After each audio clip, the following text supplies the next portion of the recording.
ನಿಮಗೆ ಫಲ ಸಿಗುತ್ತೆ. ಏನು ನಾವು ಪೂಜೆ ಮಾಡಬೇಕು ಅಂತಿದೆಯಲ್ಲ ಅದನ್ನೇ ಮಾಡಬಾರ್ದು. ಕಾಯಕನು ಮುಖ್ಯ. ಮತ್ತು ಇನ್ನು ಎರಡನೇದು ನಿಮ್ಗೆ ಎರಡನೇ ಡೌಟ್ ಏನಪ್ಪ ಅಂದ್ರೆ नमः दशपूर्णमास्यात्मने दक्षिणभ्यं नमः चातुर्मास्यात्मने मध्यमाभ्यं नमः निरूढवज्रबन्धात्मने अनादिकाभ्यं नमः ज्योतिष्ठोमात्मने कनिष्ठिकाभ्यं नमः सर्वकृत्वात्मने करतलकरपुष्टाभ्यं नमः ओम अग्निहोत्रात्मने हृदयाय नमः दशपूर्णमास्यात्मने शिरसे स्वाहा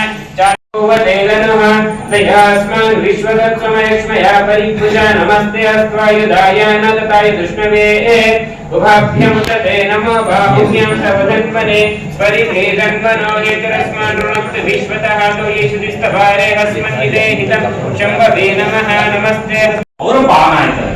ಈ ಕಡೆ ಹೇಳ್ತಾರೆ ಇನ್ನ ಕಾಲೇಕಮ್ಮ ದೇಹವೇ ದೇಗುಲ ಶಿರವೇ ವನ್ನ ಕಳಶವಯ್ಯ ಅಂತ ಬಸವಣ್ಣವರು.